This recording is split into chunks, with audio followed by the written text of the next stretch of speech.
Hey guys, have you ever been worried about having a younger sibling? Have you ever had a really big change in your life? Then you might like this book. Pecan Pie Baby by Jacqueline Woodson is about a girl who is not, and I mean not happy about her mom being pregnant. And this is a book that you'll connect to if you've ever had a big change in your life.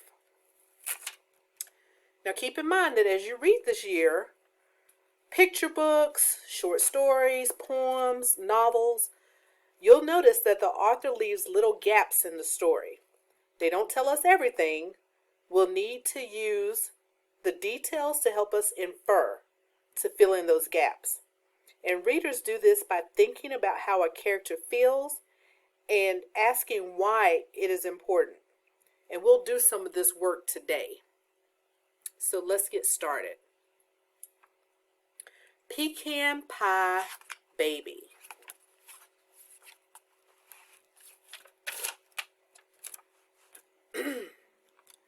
Just as summer started leaving us and the leaving brought all those colors to the trees, Mama pulled out my winter clothes.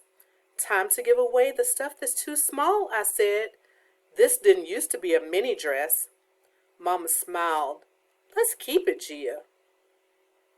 And I knew what was coming next. More talk about the ding dang baby.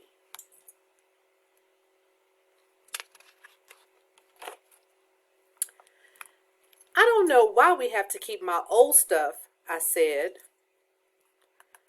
You do too know why, my mama said back. Because there's going to be another baby coming soon.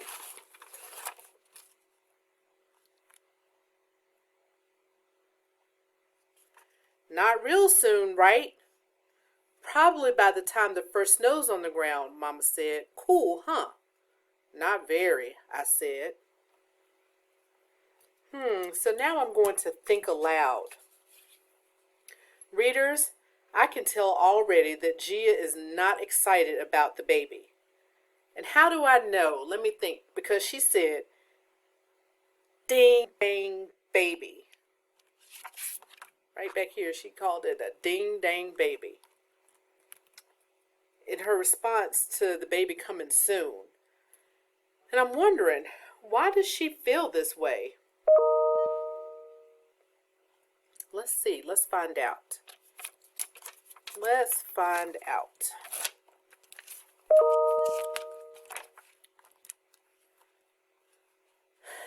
I looked out at the falling leaves and made a silent wish for winter to come and go quickly without bringing any snow. Mama touched my hair. I'll tell you one thing, this baby sure loves itself some pecan pie. It's wanting some right now. Well, I said, I love pecan pie and you love pecan pie, so that baby's just being a copycat. In the kitchen, Mama cut us a big slice.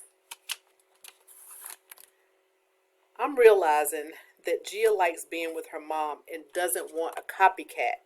And this makes me think that Gia is worried about how the baby will change things. Let's see what's next.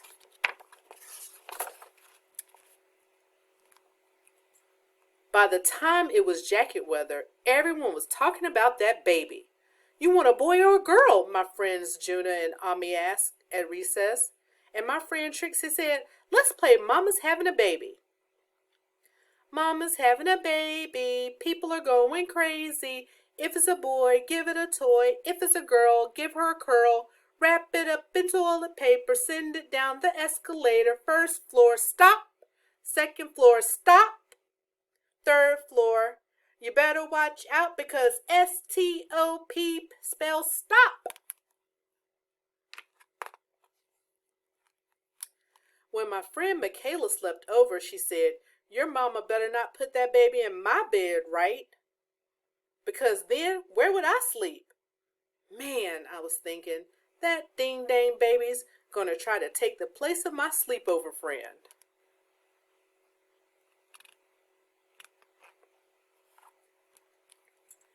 Even my aunties were baby crazy. When they came over for our weekly sweet tea and toast party, they both drank their tea in one huge gulp and ate their toast in two bites without either one of them saying to me, "Why, isn't the weather marvelous, dear lady?" Then they got up and sat with Mama, talking about that baby. All the fall leaves kept dropping off the trees, and the days got shorter and shorter.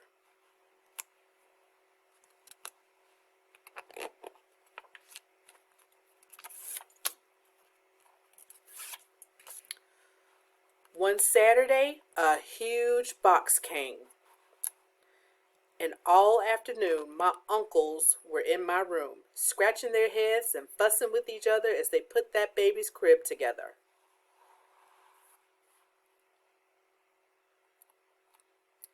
So I want you to stop for a moment, and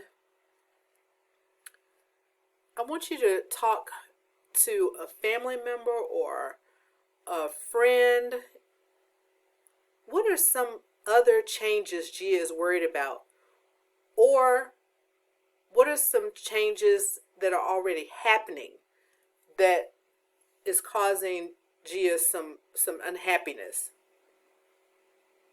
Well, one, she's worried about the baby taking the place of her sleepover friend. And then another thing, her aunts aren't paying as much attention to her, because when they came over for tea and toast, they rushed through it and went and sat down with her mom and talked about it. And now, look at this picture. What are they doing in her room? Yep, you got it. They're putting that crib in Gia's room. You know what? That would make me unhappy too.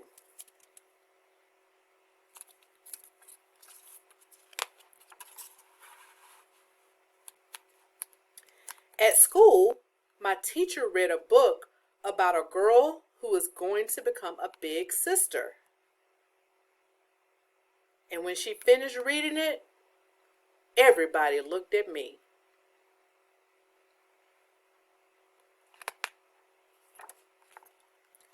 When my cousin came to visit with her new baby, she put the wiggly thing in my lap and said, "You sure are ready to be a big sister, aren't you?" "Not really," I said, handing that crying baby back to her.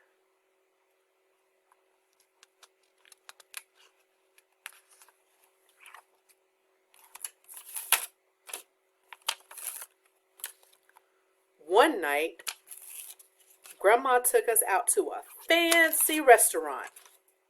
She kept fussing over Mama. "Eat your greens," she said, "and you should order some Brussels sprouts for the baby." Mama made a face and we laughed. Grandma said. "It's not a sprouts baby. That baby loves pecan pie." So for dessert, me and Mama shared a piece. "Are you getting enough rest?" Grandma asked. "You know I can take Gia. That baby needs you now." I wanted to say, "I need Mama now." Then Mama reached over and rubbed my back. Me and the baby need Gia with us. And even though I didn't like it when Mama talked about that ding-dang baby, her hand felt nice on my back, and I was glad she needed me. I'm thinking. Did you notice how Mama said she needed Gia and put her hand on Gia's back? I think this is important because it makes Gia happy to know that her mom still needs her and wants her around. What do you think? I think so. Let's see.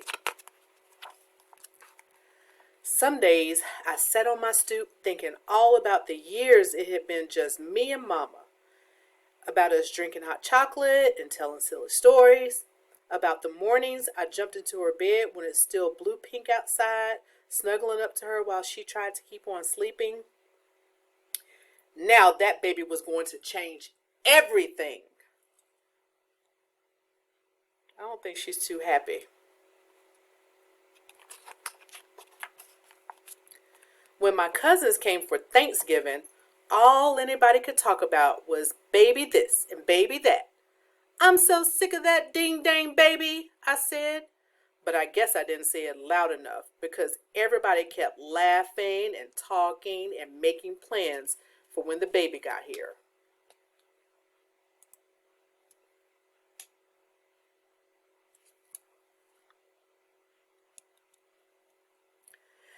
I'm so sick of that ding dang baby.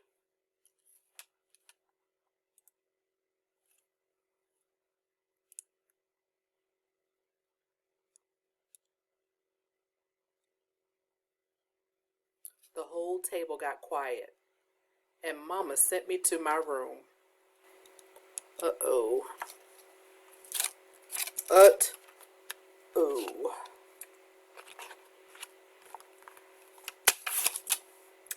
Upstairs, I got that teary, choky feeling.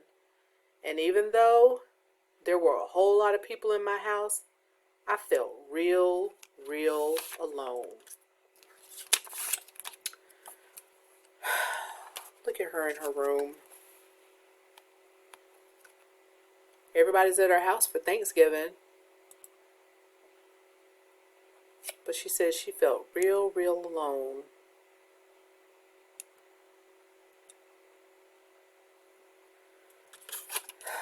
Readers, it's important to empathize with the characters to help us understand the story even better.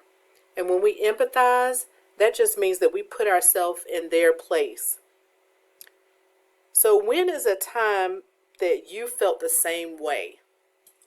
When is a time that you felt the same way that Gia feels? Because Gia is feeling very lonely right now. And I'm sure we've all been there. At some time or another, we've all been there.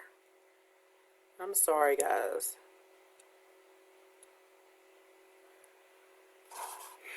I want you to visualize as I read this again. I want you to visualize as I read this again.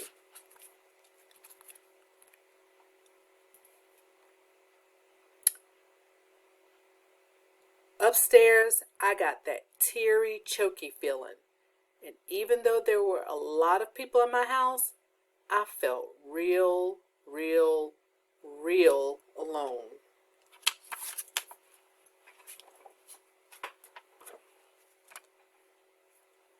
Remember, put yourself in Gia's place.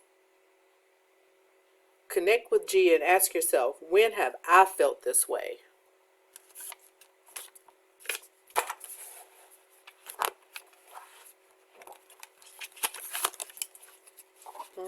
Sorry, guys.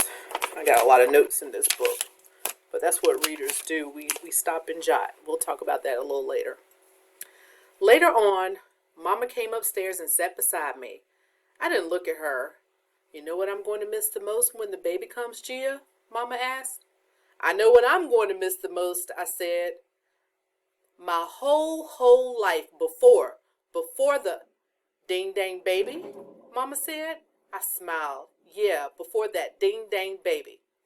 Guess what? Mama whispered. What? I said. I'm going to miss that too.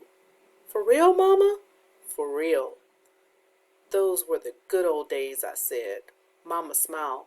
Guess you're going to have to tell the baby all about it. I nodded. I guess I am.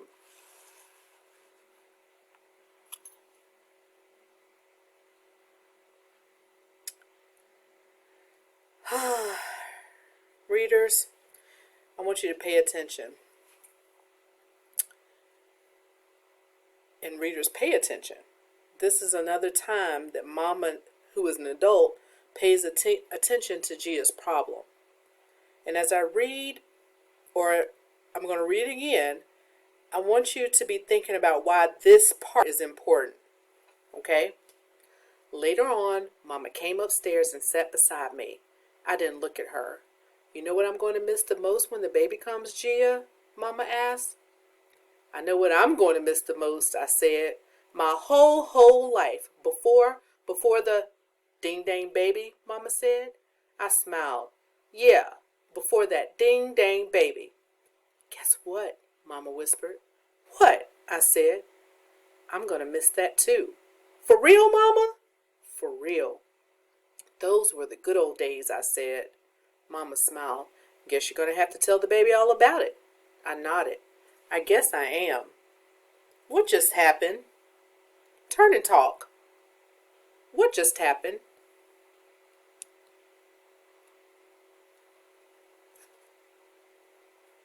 And tell me, why is this important to the story? Why is this important to the story?